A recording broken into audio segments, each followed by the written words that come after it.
Aduk thuba matauni khamba maithongdi pakhatpagi mami sutada mipaibagi saktam su utta tomin makok yaudraba manigi masaduda yengduna lay khamba makuda pairamba thangdu makhada tapna tham khubak ahum lakhui adumna khurabadi mushuk muba thawai du kauribani fatraba thawai du su mitkupta khambagi mangda leplari khamba tapna thawai du de yengna hairei thawai aigi mateng pang kari tauni haibadi nang nasana khanglam nagani chalu thillabani mushuk muba thawai du hoi mai hairamda ingkolgi makha thangba adomda satkiduna paliba khujil asangbaduna laibak tu hogaiba hokri khamba nokfet tauna mamaida chongliba i singdo makhuna taithoktuna taduna lairiba manigi haksangdugi manak sangsin hingsa yai tamba amagi saklon bulau mathabak tu da thangna lenduna segaiba hokri aduk thawa saduna ui mataudu karisu khanda thabak tu dagi mari marang yauna haksangi kayat pumba segaiduna lokthorei mataudu pura saing sabani khamba mamaidu nakalla madana khazik onthok makhun haksang manungi kaya singdo pai haugatuna mana potchai thamlama mafam adu da lagba hoi masha pumba inai ngakni taiba yauri panthada mai haugali singdu su grang grang sakhallaba matungda khongrai chanduna famtha lai khoramba hawi mami seno wisan machil da tablak kari no haiba horei male masina sakhi oi matam kawi mana khudam oi nangi thauna lingjel animak ngasidigi haplabani thawai nangini nangi damak senglai haibi nangi damak natik na thauna pumba aina haplabani si haidana makhada i naina pungtai tai na lairiba thibong thirin singdo makhuna ta pai laiwa son grang grang sak liba mainung da langsinki khamba angau bugum nok laga hairi saklo ut oina tumna saklo loksilo pirabani nangi thauna lingjen pomba loksilo khamba chak liba maiduda munna yeng nok laga dumaklai shomdana laibak tauribadu loiraba matung taduna lairiba manigi ihing naing saraba haksangdo puduna tauriba laibak tugi makhada langte makok tu su yauna loiri hairaga amuk panthada phumjinba hokri sakli mairi madi adumak makalamna khamba thibong thiril singdo ut onriba makhai mai muttanaba senai sangduna adumak lai shomdana magi mathau loiraba matung khambagi na khara laptak leplaga lai sangbadi sangdi sangsilakti wa sunganglakti nong sungan gadaba kuidre khamba mai thabadu muthali mafamdo mai mutkibada khara mammi adubu thajamana mangal naina thokpuna pura amamba haibadudi oyandi mai hek mutkibaga manil wang karaba mai khu khara atia mathak aduda paikhalai ngayak asum ungnuna lairamlaga maiku singdo paiduna chatkri khamba atiyadu de yenglambani maiku singaduna hek pai khibaga tungdi onthorakta hairi thabak loiraba natra si haidar mamaidu tunglomdo onthoraktuna yengai tomin lepliba fatraba thawaidu makuk nomi khamba nokfet tawna makha tari yare nangsu nonga kadori nangsu sathoptuna laikro aina kaurakri phau nang thoklakpa yadi thawai du karisu kumlamda mafamdudagi mangkri khamba wai sangbagi sor sang no hontoklaga sairibe singdo prap loisili mai thakibagi utwai singdo fachana sitoklaga mafam chana magi nupina khangloidaba mafamda pekthokli hairaga hontoi loire hairaga inai tariba singdo pukridagi ising soktuna chamthoi pumloi loiraba matungda masadu amu iru sengna luthokli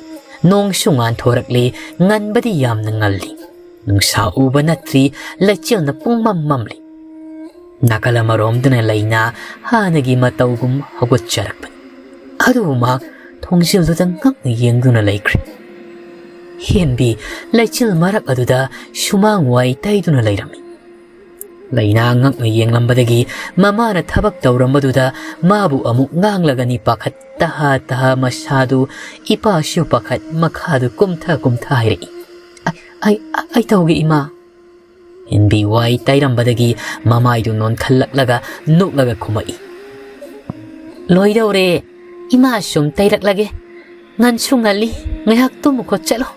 Aying basidane nasadu amuk narakani. Laina ngarangdagi mama Henbi na hanaga manadaba matawasida mahak karino haifam khangdi. Harawadi harawi mama na mabu nungsiba pokpire khalubada. Panakan na mana tawge hairabasu Henbi na yadri.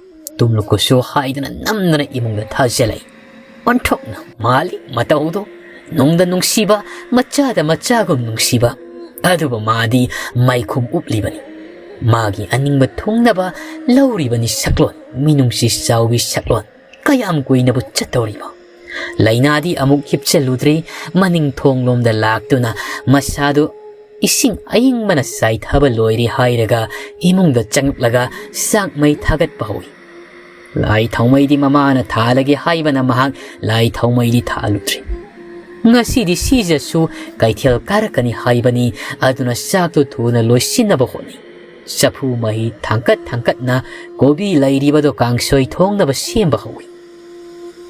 Tanjadu Henbi su changakle Henbi lainagi mana khajik changsan nungsina hairai. Ai tahaurage thamlamu thabak satkadaba natra. Isa sidi hawgatlo imadi ngasi kaithel chatloi.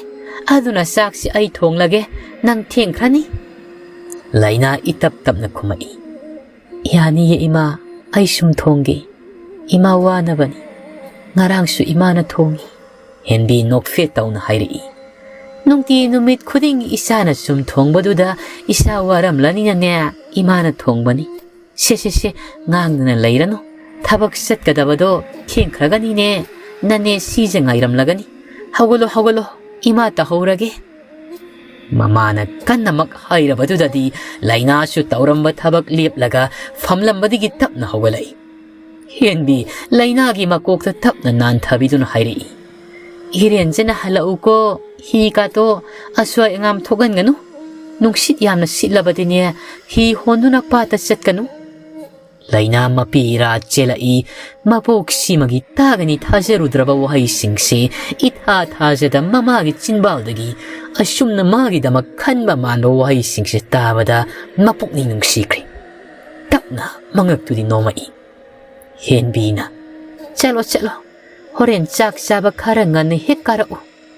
Laina tapna haiba wahai asimatang hairamlaga laina sakhumdagi adumak thoglakli. Chatna harauba nungaiba thajadaba ani punsan mapisu sintharai. Amuksu tarakliba pirang singdo taithog momon chunoglai. Haina sijana mabu ngaiduna lairamli. Anagi mataugum sijagi khawma lainana paibiduna anido wari sana hitangpam madomda lakmine. Panangalliba matamni. Nakalamaromdana tharo sangi mahakna ngarang kaithialdagi lairakpa tharo anganba isingda tingduna thamliba singdo makhutna punna paiduna ingkhrabaduda mayumdagi thorakli. Sumangda wai taiduna lairiba ranina kadai selino hangbaga khumlamda adumak hobe lai tharo sangbido. Yaurakle laklibado. Yumadugi sumangdo wai pachana tairam. Gol suri tafamaduda leplaga khonjel siamduna kaurei. Ine tabro. Ine aine tharo sangbine tabro ine. Mihak sum potha kaui.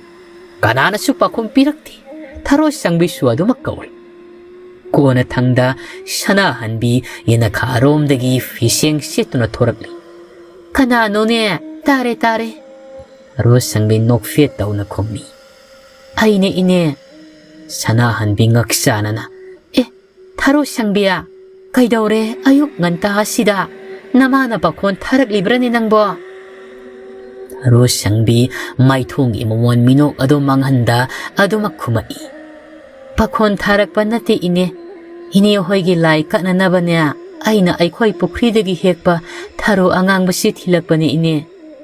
Sanahanbi noklaga Aima Thilaktrabasu yabasida Ichawa naba hausik hekluribro sibo Tharo sangbina hausik hekline Aina irujaramdaida Aikhoige lai duk thaba loiragane Ine hoige lai katpa nangnadaba thila ine Kaya machil thirino phamungdagi hawatpaga mamai mamit khak taraga laklaga kaya adamana ahansida oidaba nganglibano Sanahanbisu thajaraduna noklaga amuksu hairi Maram onthokna mokhreda isadia aduni nipi haisidi mau lairi haidana mauna tawbada ngairoidabani angam tawgadawni Tungdagi khonjel amana hairaklibado anido wari saba chak liplaga tarai Irujani hairibadubo nasamdudi sotaba malida tumlubagi shuptek natek nayeba kharasu phaba malinya Samga amata halaktrabro Tharo sangbi nangbo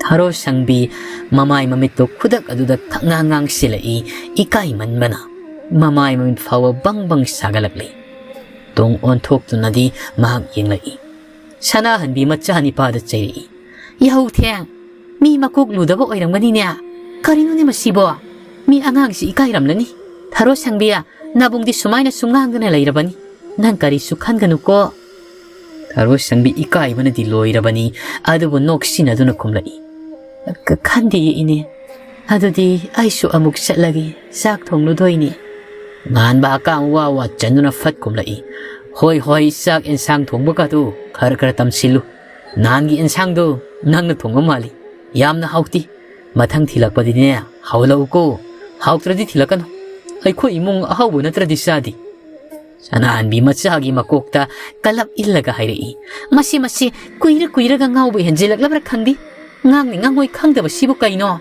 changkro chalo Tharo sangbi mamai ngangsin adumak nokfet tawna hairi Ai kaim khandi ine tanganba mathangdadi hawlaklagi ko ine aisu satlagi Sanahanbina hoi chalo nabungi wada nang sawunu ko masingaurabani Kuinaga pantharamde Tharo sangbi thampham leitraba mamaidu puduna mayumda prablai mayum yawbuga saumnaina magi kada changaklaga famungduda kakhattuna phaijuktuna makok phawbu chingkhattuna hipkhri somdana laina sija thilamlaba matungda miyama haptuna amuk halai lairai mapal hek yawramdai nanghauroi matagum thoibi sinana taha kori ita laina somda Si haidana makhut khattuna somdala u haibagum ingit tawi Laina su nokmi thoibi sina liaptuna lairiba domde hidu honchilakli Lairai mapal yawbaga donglakpa mi yadudi sel piram adumak shatkri Thoibi sina hidagi lainagi khudang pai kumthahallaga wasu hairi Ita nangasidi higa holurano nga oinat pharurase Laina ngakna khommi Kaida pharo doiba thoibi sanana aikhoigi ngayok pato ngasi sitlani ye panthingaga ising sitpa haukrabani ibani su phaba yauruse laina khomde wakhal mya khanduna lei mataududa thoibi sanana amuk haiji lei wakhalga amuk khanduna leirano lao ibani saksu thongminasi aduga ne sakto puraga pata satoini thengkrani ita taliro itana phaba nga sarukto itagi adum oyoba Laina tapna tanbagi nateda ita ine sija horel halakpada aina lawba satoini adui sum pharak tagadrana thoibi senana phat haijelai is adugi bua ine sija di horen mamaga halakada badu bua la onise nangni si haidna lain ine sija di horen mamaga halakada badu bua la onise nangni ba si haidna lainagi khudang paidna singlaga chatpa hokri Tashengbagidi sijagi wanati Hoibi sinagi mama ngangbi sanabu hainadabagi chaningdabani Adubu laina upai leiti matana singduna anido lakmine Laina mayumda hairam kigi haibadagi anido laina hoida hana lakmine Yauri thoiba shumangda hauriba napi singdo foiduna lairami Laina thoibagi manak sangsin tapna kawarai Thoiba mamai non khalak laga kumai Hau isi halak labro Ngasidi yam na ngalina ꯊꯣꯏꯕꯤꯁꯅꯥꯁꯨ ꯌꯥꯎꯔꯛꯄ ꯎꯕꯗ ꯊꯣꯏꯕ ꯅꯣꯛꯂꯒ ꯍꯥꯏꯔꯛꯏ, ꯏꯆꯦ ꯊꯣꯏꯕꯤꯁꯅꯥꯁꯨ ꯌꯥꯎꯔꯛꯂꯤ? ꯊꯣꯏꯕꯤꯁꯅꯥ ꯅꯣꯛꯐꯦꯠ ꯇꯧꯅ ꯂꯩꯅꯥꯅ, ꯊꯣꯏꯕ, ꯏꯆꯦꯁꯤ ꯉꯁꯤꯗꯤ ꯆꯥꯛ ꯆꯥꯕ ꯌꯨꯝꯗ ꯍꯜꯂꯛꯂꯔꯣꯏ. ꯅꯆꯦ ꯊꯣꯏꯕꯤꯁꯅꯥ ꯍꯣꯏꯒꯤ ꯄꯥꯠꯇ ꯉꯁꯤ ꯉꯥ ꯐꯥꯗꯣꯛꯀꯅꯤ ꯍꯥꯏꯌꯦ. ꯑꯩꯁꯨ ꯉꯥ ꯐꯥꯕ ꯌꯥꯎꯁꯤ ꯍꯥꯏꯔꯤ. ꯃꯣꯏꯗ ꯑꯣꯏꯅ ꯆꯥꯛꯇꯣ ꯆꯥꯔꯒꯤ ꯌꯨꯝꯗ ꯂꯥꯛꯄꯗꯣ ꯐꯔꯛ ꯇꯥꯔꯅꯤ. ꯊꯣꯏꯕꯅ, ꯍꯣꯏꯁꯦ, ꯑꯗꯣ ꯑꯩꯁꯨ ꯉꯥ ꯐꯥꯕꯗꯣ ꯌꯥꯎꯅꯤꯡꯉꯤꯉꯣ. ꯊꯣꯏꯕꯤꯁꯅꯥ ꯅꯣꯛꯐꯦꯠ ꯇꯧꯅ ꯍꯥꯏꯔꯛꯏ, ꯑꯗꯨꯗꯤ ꯂꯥꯛꯑꯣ, ꯅꯪꯁꯨ ꯆꯠꯂꯁꯦ. ꯊꯣꯏꯕ ꯍꯔꯥꯎꯅ ꯈꯨꯝꯃꯤ, ꯑꯁꯦꯡꯕꯩꯔꯣ? ꯑꯩꯁꯨ ꯂꯥꯛꯀꯦ ꯏꯆꯦ. ꯂꯩꯅꯥꯅ, ꯊꯣꯏꯕ, ꯌꯥꯗꯦ, ꯅꯨꯡꯁꯥ ꯃꯔꯛꯇ ꯅꯪ ꯋꯥꯒꯅꯤ. ꯌꯨꯝꯗ ꯅꯨꯡꯉꯥꯏꯅ ꯂꯩꯌꯨ. ꯏꯆꯦꯅ ꯍꯣꯔꯦꯟ ꯉꯥ ꯃꯌꯥꯝ ꯄꯨꯔꯒ ꯂꯥꯛꯇꯣꯏꯅꯦ. ꯏꯔꯦꯟꯖꯅ ꯌꯨꯝꯗ ꯂꯩꯔꯝꯃꯣ. ꯏꯃꯥꯗ ꯍꯥꯏꯌꯨ ꯑꯩ ꯆꯥꯛ ꯆꯥꯕ ꯂꯥꯛꯂꯔꯣꯏ ꯍꯥꯏꯅ. ꯆꯠꯂꯦꯀꯣ, ꯐꯖꯅ ꯂꯩꯌꯨ. ꯊꯣꯏꯕ ꯌꯥꯝ ꯇꯟꯅ ꯈꯨꯝꯃꯤ, ꯍꯣꯏ ꯏꯆꯦ. ꯂꯩꯅꯥꯎ ꯃꯧꯄꯥꯗ ꯅꯣꯛꯐꯦꯠ ꯇꯧꯅ ꯌꯦꯡꯂꯝꯂꯒ ꯊꯣꯏꯕꯤꯁꯅꯥꯒ ꯑꯃꯨꯛ ꯊꯣꯏꯕꯤꯁꯅꯥ ꯍꯣꯏꯗ ꯂꯥꯛꯃꯤꯟꯅꯔꯦ. ꯑꯅꯤꯗꯣ ꯊꯕꯛ ꯁꯠ ꯁꯠ ꯂꯣꯏꯁꯤꯟꯅꯕ ꯍꯣꯠꯅꯩ. ꯑꯦꯟꯁꯥꯡꯀꯥꯗꯣ ꯁꯠ ꯁꯠ ꯁꯦꯝꯖꯤꯟꯃꯤꯟꯅꯩ. ꯃꯤꯒꯤ ꯆꯥꯛꯈꯨꯝꯗ ꯆꯥꯛ ꯊꯣꯡꯕꯗꯨ ꯅꯨꯡꯉꯥꯏꯇꯦ ꯍꯥꯏꯗꯨꯅ ꯊꯣꯏꯕꯤꯁꯅꯥꯅ ꯑꯣꯏꯅ ꯊꯣꯡꯍꯜꯂꯤ. ꯃꯥꯅ ꯆꯥꯏꯔꯤꯕꯁꯤꯡꯗꯨ ꯂꯣꯏꯁꯤꯜꯂꯤ. ꯆꯥꯛ ꯊꯣꯡꯕꯗꯨꯁꯨ ꯂꯣꯏꯔꯕ ꯃꯇꯨꯡꯗ ꯆꯥꯛꯌꯣꯡ ꯑꯃꯃꯝ ꯐꯖꯅ ꯁꯦꯝꯗꯣꯛꯂꯒ ꯊꯨꯃꯣꯛ ꯑꯃꯗ ꯍꯥꯞꯇꯨꯅ ꯑꯅꯤꯗꯣ ꯀꯣꯛꯁꯦꯠ ꯑꯃꯃꯝ ꯌꯦꯠꯁꯤꯜꯂꯤ ꯍꯥꯏꯔꯒ ꯄꯥꯠꯇ ꯀꯨꯝꯂꯛꯂꯤ. ꯅꯨꯡꯁꯥꯁꯨ ꯈꯖꯤꯛꯇꯤ ꯊꯣꯛꯂꯛꯂꯤ. ꯉꯥꯡꯕꯤꯁꯅꯥ ꯂꯩꯅꯥ ꯌꯥꯎꯔꯛꯄ ꯎꯕꯗ ꯁꯨꯒꯠꯂꯒ ꯇꯨꯃꯤꯟ ꯂꯩꯈꯤ. ꯑꯁꯤꯒꯤ ꯁꯤꯃꯁꯨ ꯌꯥꯎꯔꯛꯂꯤ. ꯑꯣꯟꯊꯣꯛꯅ ꯇꯟꯗꯦꯗꯀꯣ ꯑꯩꯒꯤ ꯏꯆꯥꯁꯦ. ꯅꯠꯇꯦ, ꯃꯁꯤ ꯅꯠꯇ꯭ꯔꯗꯤ ꯃꯃꯥꯟꯅꯕꯤ ꯊꯤꯅꯕ ꯑꯃꯠꯇ ꯂꯩꯇ꯭ꯔꯕ꯭ꯔꯥ ꯍꯥꯏꯕꯅꯤꯗ. ꯑꯣꯟꯊꯣꯛꯅ ꯅꯨꯡꯁꯤꯈꯤꯗ꯭ꯔꯦ. ꯃꯃꯥꯃꯛꯀꯤ ꯃꯇꯧꯅꯦ. ꯍꯩꯅꯗꯦ. ꯇꯨꯃꯤꯟ ꯈꯟꯕꯇꯅꯤ, ꯋꯥꯍꯩ ꯑꯣꯏꯅꯗꯤ ꯍꯥꯏꯔꯛꯄ ꯅꯠꯇꯦ. ꯁꯣꯝꯗ ꯉꯥꯟꯕꯁꯨ ꯅꯤꯡꯊꯦꯝꯅ ꯅꯝꯅ ꯄꯨꯗꯨꯅ ꯂꯥꯛꯂꯤꯕꯅꯤ. ꯅꯤꯡꯊꯦꯝ ꯃꯇꯥꯎꯗ ꯁꯥꯎꯅꯤꯡꯕ ꯋꯥꯔꯧꯕ ꯑꯃꯠꯇ ꯐꯥꯎꯗꯦ. ꯑꯗꯨꯕꯨ ꯃꯥꯁꯨ ꯅꯨꯡꯁꯤꯔꯨꯕ ꯀꯧꯕꯅꯤꯅ ꯊꯃꯣꯏꯗꯨ ꯈꯖꯤꯛꯇꯤ ꯅꯨꯡꯉꯥꯏꯇꯕ ꯄꯣꯛꯏ. ꯑꯗꯨꯕꯨ ꯃꯍꯥꯛ ꯐꯠꯆꯤꯜꯂꯤ, ꯃꯀꯥ ꯐꯣꯡꯂꯛꯇꯦ. ꯍꯧꯖꯤꯛꯅ ꯑꯅꯤꯗꯣ ꯈꯟꯅꯗꯅ ꯉꯥ ꯐꯥꯕ ꯌꯥꯎꯔꯤ. ꯉꯥꯟꯕ ꯃꯤ ꯇꯥꯍꯟꯗꯕꯤ ꯅꯤꯡꯊꯦꯝ ꯈꯛ ꯇꯥꯍꯟꯅꯕ ꯃꯑꯣꯡꯗ ꯌꯥꯔꯛꯇ ꯉꯪꯂꯒ ꯍꯥꯏꯔꯛꯏ, ꯅꯠꯇꯦ, ꯏꯪꯈ꯭ꯔꯀꯥꯟꯁꯤꯗ ꯅꯪ ꯑꯩꯉꯣꯟꯗ ꯇꯧꯕꯤꯔꯤꯁꯦ, ꯅꯪꯅ ꯑꯩꯉꯣꯟꯗ ꯇꯧꯕꯤꯔꯤꯁꯦ ꯀꯩꯅꯣ ꯍꯥꯏꯕꯅꯤꯗ ꯅꯤꯡꯊꯦꯝ. ꯅꯤꯡꯊꯦꯝꯁꯨ ꯇꯞꯂꯞ ꯈꯨꯝꯃꯛꯏ, ꯀꯔꯤꯅꯣ, ꯏꯪꯕ ꯂꯣꯏꯈ꯭ꯔꯁꯤ ꯐꯥꯎꯕ ꯉꯥꯡꯅꯤꯡꯉꯤꯕ꯭ꯔꯣ ꯅꯪꯁꯦ? ꯉꯥꯟꯕꯅ, ꯍꯣ ꯀꯔꯤꯅꯣ, ꯏꯪꯕꯒ ꯂꯣꯏꯗ꯭ꯔꯤ. ꯑꯩꯗꯤ ꯏꯪꯊꯝ ꯈꯔ ꯆꯥꯎꯏ. ꯃꯇꯧ ꯃꯅꯥꯎꯅꯦ, ꯅꯪꯅ ꯆꯠꯁꯤ ꯍꯥꯏꯕ ꯊꯕꯛ ꯀꯩ ꯑꯃꯠꯇ ꯆꯠꯂꯔꯣꯏꯗꯕꯅꯤ. ꯀꯅꯥ ꯍꯧꯅꯒꯦ? ꯅꯠꯇꯦ, ꯁꯤꯕꯨ ꯀꯅꯥꯅ ꯍꯧꯅꯒꯦ ꯍꯥꯏꯕꯅꯤꯗ. ꯅꯌꯨꯝꯗ ꯉꯔꯥꯡꯒꯤ ꯉꯥꯔꯦꯟ ꯆꯥꯔꯨꯁꯤ ꯍꯥꯏꯔꯒ ꯑꯩꯕꯨ ꯌꯨꯝꯗꯒꯤ ꯄꯨꯕꯤꯔꯛꯂꯒ ꯅꯪꯅ ꯇꯧꯔꯤꯁꯦ ꯑꯩ ꯌꯥꯝ ꯄꯦꯟꯗꯦꯀꯣ. ꯅꯤꯡꯊꯦꯝ ꯃꯌꯥ ꯍꯤꯒꯠꯇꯨꯅ ꯈꯨꯝꯃꯤ, ꯑꯗꯨ ꯍꯥꯏꯗ꯭ꯔꯗꯤ ꯅꯪꯗꯤ ꯆꯠꯁꯤ ꯌꯥꯁꯨ ꯌꯥꯔꯣꯏ. ꯑꯗꯨꯒꯤꯅꯤ, ꯁꯥꯎꯅꯨ, ꯄꯤꯖꯅꯤ. ꯅꯪꯒꯤ ꯉꯥꯔꯦꯟꯗꯣ ꯑꯩꯅ ꯁꯣꯏꯗꯅ ꯄꯤꯖꯒꯅꯤ. ꯉꯥꯟꯕ ꯅꯤꯡꯊꯦꯝꯗ ꯃꯨꯟꯅ ꯌꯦꯡꯗꯨꯅ ꯍꯥꯏꯔꯛꯏ, ꯍꯩꯁ, ꯑꯩ ꯋꯥꯈꯜꯁꯤ ꯏꯁꯤꯡꯗ ꯆꯤꯡꯅꯩ, ꯌꯥꯗꯦ. ꯅꯤꯡꯊꯦꯝꯅ, ꯀꯩ ꯆꯤꯡꯅꯩꯅꯣ? ꯆꯤꯡꯅꯗ꯭ꯔꯁꯨ ꯀꯣꯛ ꯍꯥꯏꯌꯨ ꯇꯥꯁꯤꯗꯅ. ꯉꯥꯟꯕꯅ, ꯊꯣꯏꯕꯤꯁꯅꯥꯁꯦ, ꯅꯪꯅ ꯀꯩꯅꯣꯝ ꯈꯟꯕ ꯃꯥꯜꯂꯤ. ꯑꯗꯨꯒꯤ ꯅꯠꯇ꯭ꯔꯣ ꯅꯪꯅ ꯑꯣꯏꯗꯕ ꯉꯥꯡꯂꯒ ꯑꯩꯕꯨ ꯃꯐꯝꯁꯤꯗ ꯄꯨꯔꯛꯂꯒ ꯏꯪꯈ꯭ꯔꯕ ꯏꯁꯤꯡꯁꯤꯗ ꯀꯨꯝꯂꯒ ꯉꯥ ꯐꯥꯍꯜꯂꯤꯁꯦ? ꯆꯨꯝꯃꯤꯀꯣ, ꯅꯪ ꯊꯣꯏꯕꯤꯁꯅꯥꯁꯤ ꯄꯥꯝꯕꯩ ꯅꯠꯇ꯭ꯔꯣ? ꯅꯤꯡꯊꯦꯝ ꯈꯪꯂꯥꯎ ꯂꯥꯎꯔꯛꯏ, ꯊꯣꯔꯥꯒꯤ ꯃꯆꯥꯁꯤꯗꯤ. ꯂꯥꯎꯈꯣꯏ ꯂꯥꯎꯊꯣꯛꯂꯨꯔꯒ ꯑꯃꯨꯛ ꯇꯞꯅ ꯍꯥꯏꯔꯛꯏ ꯁꯥꯎꯔꯞꯅ, ꯀꯩꯅꯣ ꯅꯪꯅ ꯉꯥꯡꯉꯤꯗꯨꯕꯣ? ꯃꯤ ꯏꯅꯦ ꯉꯥꯡꯕꯤꯁꯅꯥꯅ ꯑꯩꯈꯣꯏꯗ ꯂꯥꯛꯂꯒ ꯉꯥ ꯐꯥꯕ ꯌꯥꯎꯕꯤꯌꯨ ꯍꯥꯏꯕꯗꯨꯗ ꯏꯃꯥꯅꯁꯨ ꯀꯟꯅ ꯆꯠꯂꯨꯁꯨ ꯇꯛꯃꯟꯕꯗꯒꯤ ꯂꯥꯛꯄꯅꯤ.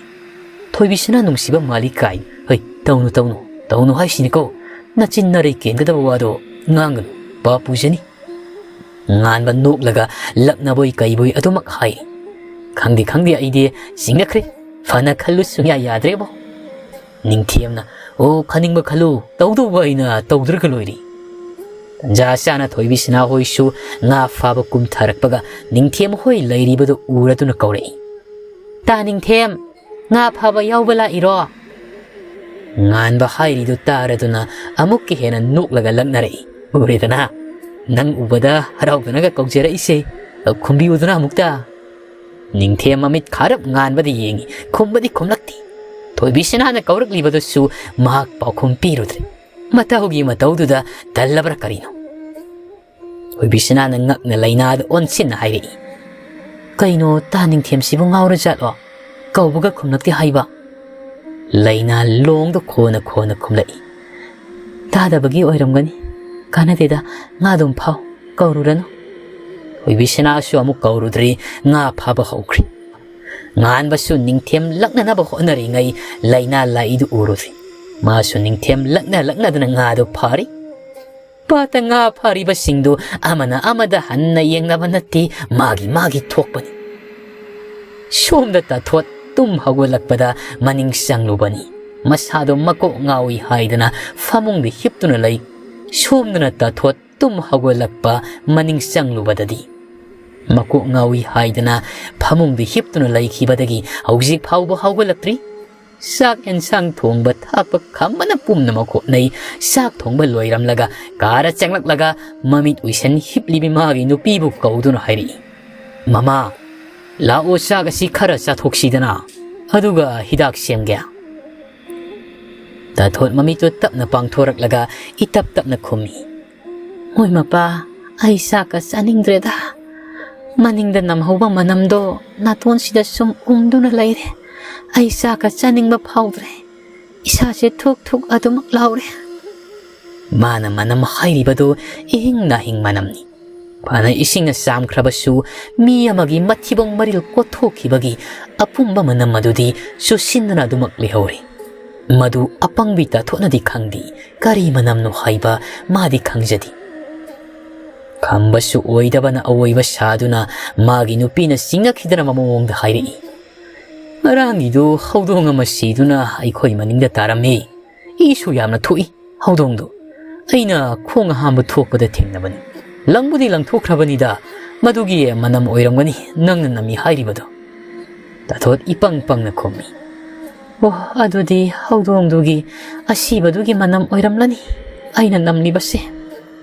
Khambana ai horene sak toklaga ising haithaduna phajana sengtokke.